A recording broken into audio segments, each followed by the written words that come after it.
Ya, masih ada simak Koja Sastra dari FM 91,2 Radio Kota Batik, News interaktif solutif. Dan Anda kawan boleh bergabung ya untuk memberikan tanggapan ataupun respon terhadap apa yang sedang kita bahas malam hari ini, terutama mengenal sastra Persia.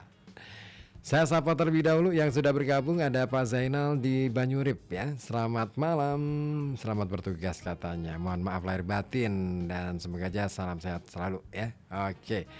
Zain, Dian, Arif dan juga siapa saja yang hadir di live TikTok ya. Ada siapa ini? Ya, terima kasih ya. Masih setia bersama saya di sini di Koja Sastra. Nah, masih kita lanjutkan bagaimana kita membahas tentang mengenal sastra Persia.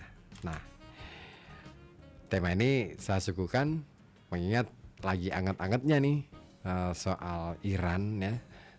Tapi sebenarnya kalau kita bicara tentang Persia, ini nggak melulu soal Iran, Irak, tetapi juga persebarannya luas ya. Karena kalau kita sempat menangkap tadi ya beberapa tokoh sastra klasik, misalnya ada Nizami, ada Sanai. Nah, ini yang tinggal di daerah Azerbaijan dan juga di Afghanistan yang sekarang. Kemudian siapa lagi? Nah, ada Jami juga di Afghanistan, di kota Jam ya, dan lain sebagainya. Ada juga yang di Baghdad. Baik, ada juga yang di Turki ya akhirnya, seperti Rumi yang dikenal di sana dan pengikutnya banyak banget di mana? Di Turki ya. Sampai saat ini bahkan punya tarekat sendiri. Keren ya. Nah, itulah hebatnya para sastrawan zaman dulu. Lalu apa sih yang menarik selain dari tokoh-tokoh sastra Persia yang sufistik itu? Apa yang menarik selain itu? Ini dia. Saya menemukan sebuah tulisan yang menarik ya. Karya dari siapa ini? Asarfin. Nah, tulisannya cukup panjang artikelnya. Dia mengulas puisi sufi yang kemudian sampai ke Nusantara. Oke, saya akan coba lihat dulu. Jadi menurut Asarfin ya, pada masa lalu selain muncul para ilmuwan, juga ternyata kaum sufi juga ikut meramaikan gegap gempita peradaban. Dan kita bisa menelusuri melalui lembar-lembar teks kesusastraan sufistik di dunia daratan India, Persia, Arab, dan Indonesia. Nah, Amir Hamzah ini dalam salah satu esainya pada tahun 1930-an yang diberi tajuk Kesusastraan dan dimuat dalam buku esai dan prosa yang terbit pada tahun 1982. Secara singkat, dia menelusuri kesusastraan sufi di belahan dunia. Di antaranya ada di Indonesia, di Tionghoa, Arab, Ajam, India, dan kesusastraan Indonesia sendiri nih kawan. Kata Amir Hamzah, banyak dipengaruhi oleh kesusastraan tanah luar seperti kebudayaan Hindu, Buddha, dan juga Islam. Nah, pengaruh kesusastraan Persia dan Arab ini rupa-rupanya cukup dominan di Nusantara ini, di mana daya khayal berkembang dan melahirkan karya-karya imajinatif dengan bahasa pengucapan yang simbolis ya, serta metaforik. Entah bagaimana kemudian, apakah itu kemudian menjadi prosa maupun puisi. Sebagaimana pernah dilansir juga oleh Haidar Bagir dalam sebuah esainya tentang imajinasi puisi Khomeini, pernah muncul penyair-penyair yang sering dikiaskan sebagai penyair anggur. Sebuah fase ketika imajinasi dan daya khayal meluncur sampai pada kondisi trans, ekstase, atau dalam tanda kutip mabuk. Nah, dalam tahap tertentu, apa yang diungkapkan dalam medium puisi sesungguhnya bukan hanya kilasan dekil atau permajasan, tetapi benar-benar menenggak anggur atau bir di depan publik. Nah, dengan anggur dan bir konon dipercaya dapat membantu sang penyair menggapai puncak alam imajinasi dengan menyibak tirai rahasia bahasa. Ya, di Indonesia penyair yang lekat dengan bir adalah Sutarji Kalsumbahri. Nah, buku kumpulan sajaknya yang paling terkenal adalah O Amuk Kapak yang terbit pada tahun 1981.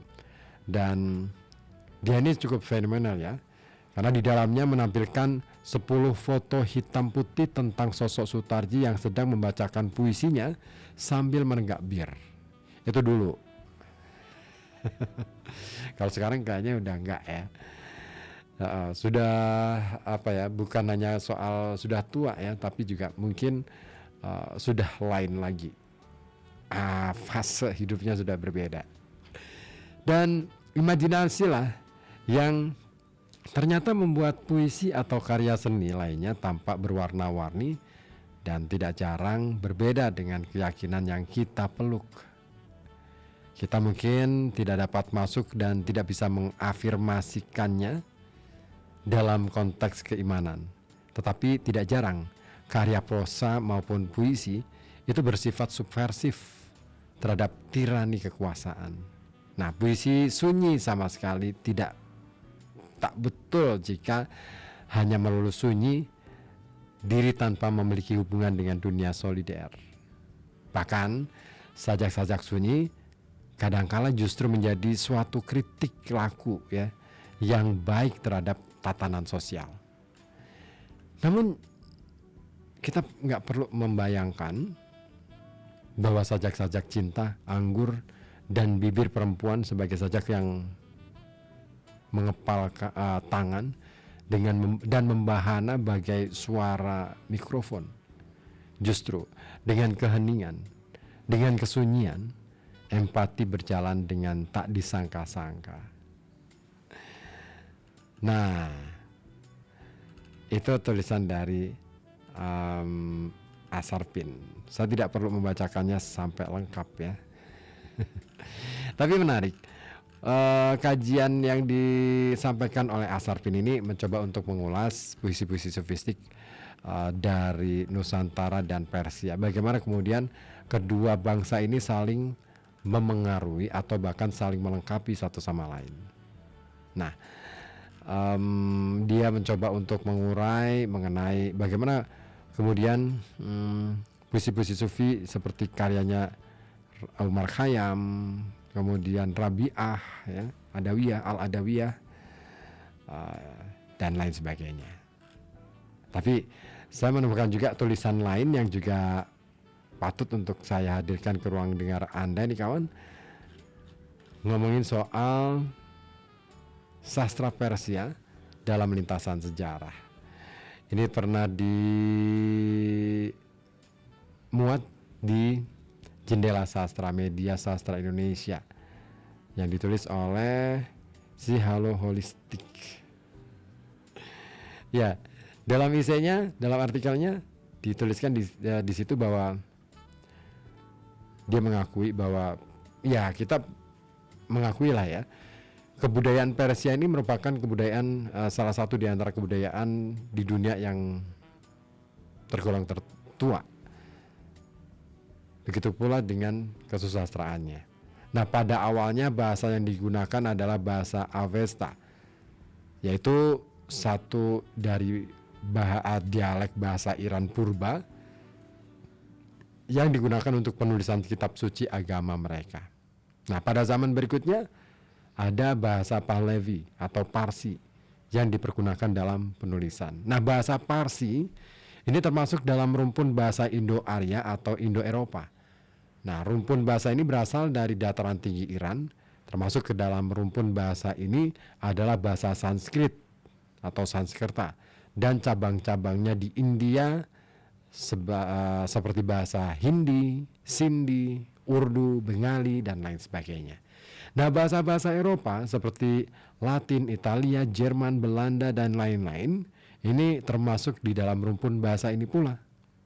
Nah, tersebar luas rumpun penyebaran yang luas bahasa ini terutama di Asia dan Eropa, terutama disebabkan oleh perpindahan besar-besaran bangsa Arya dari Kaukasus dan dataran tinggi Iran secara berkelanjutan serta berkesinambungan sejak tahun 3000 sebelum Masehi sampai abad ke-13 Masehi.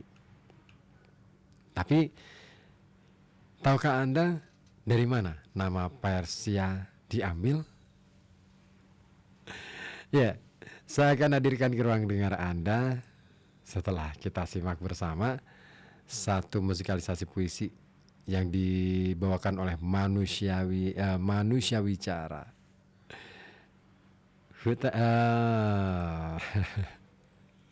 Hujan Bulan Juni, karya dari Sapardi Djoko Damono.